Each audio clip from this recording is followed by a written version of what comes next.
오늘도 하나님의 은혜가 저와 여러분에게 함께하기를 기원합니다. 민수기 1장부터 10장까지 말씀을 간략하게 정리해드리겠습니다. 애굽에서 탈출한 이스라엘 백성들은 시내산에서 하나님과 언약을 맺었습니다.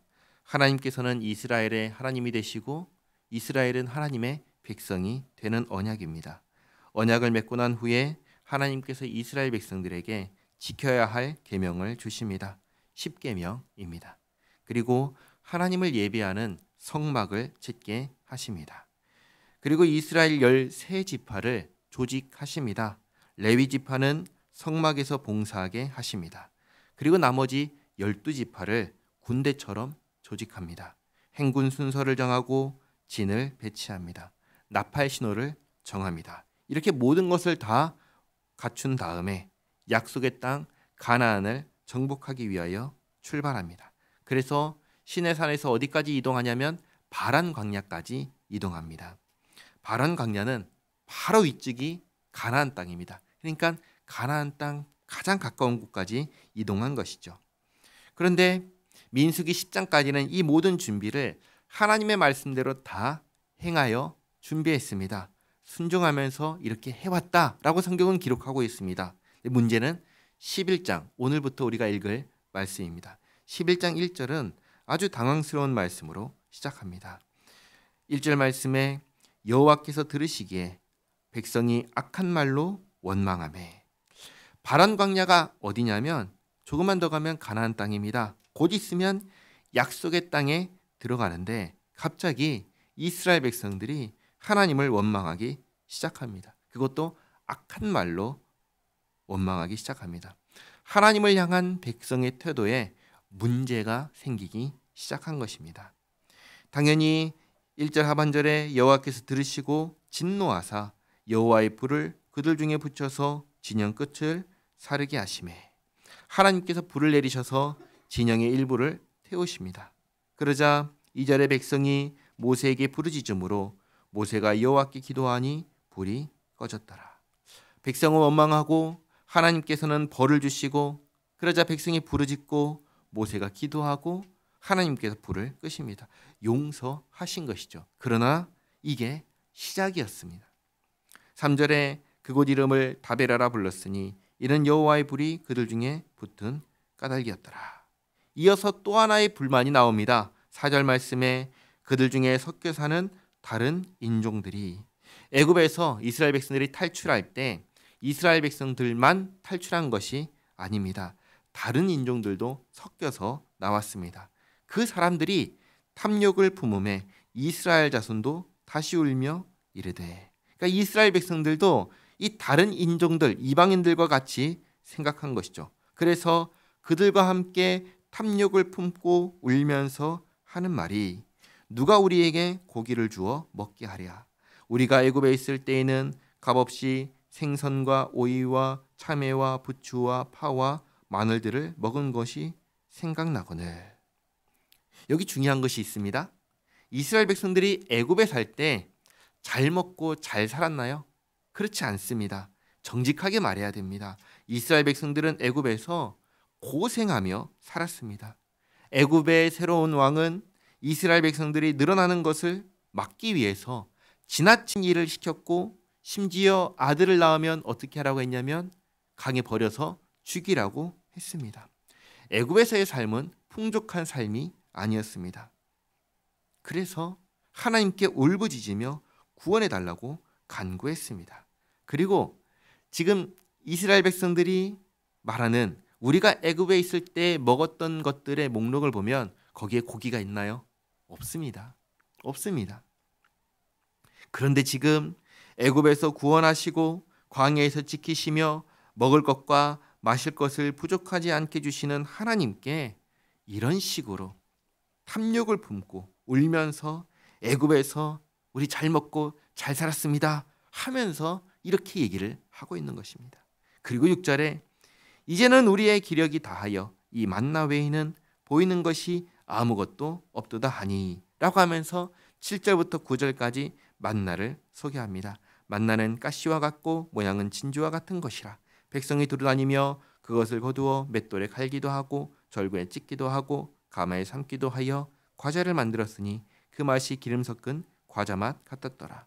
밤에 이슬이 진영에 내릴 때 만나도 함께 내렸더라.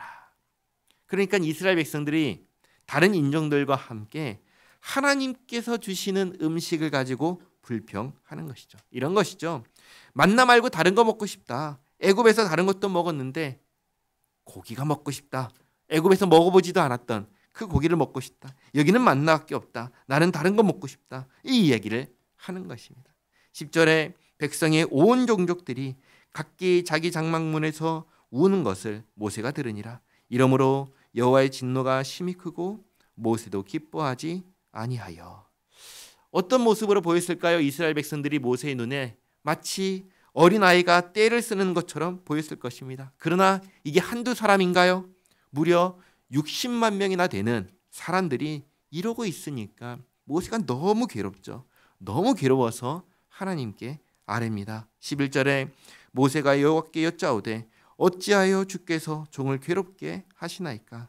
어찌하여 내게 주의 목전에서 은혜를 입게 아니하시고 이 모든 백성을 내게 맡기사 내가 그 짐을 지게 하시나이까? 이 모든 백성을 내가 배웠나이까? 내가 그들을 낳았나이까?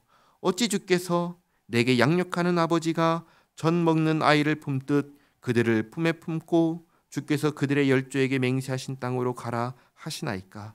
이 모든 백성에게 줄 고기를 내가 어디서 얻으리이까? 그들이 나를 향하여 울며 이르되 우리에게 고기를 주어 먹게 하라 하온즉 책임이 심히 중하여 나 혼자는 이 모든 백성을 감당할 수 없나이다. 주께서 내게 이같이 행하실진대 구하옵나니 내게 은혜를 베푸사 즉시 나를 죽여 내가 고난당함을 내가 보지 않게 하옵소서. 모세가 뭐라고 해요? 너무 괴로우니까 차라리 죽여달라고 그렇게 간청합니다. 광야길의 시작은 무엇으로 시작했나요? 은혜로 시작되었습니다.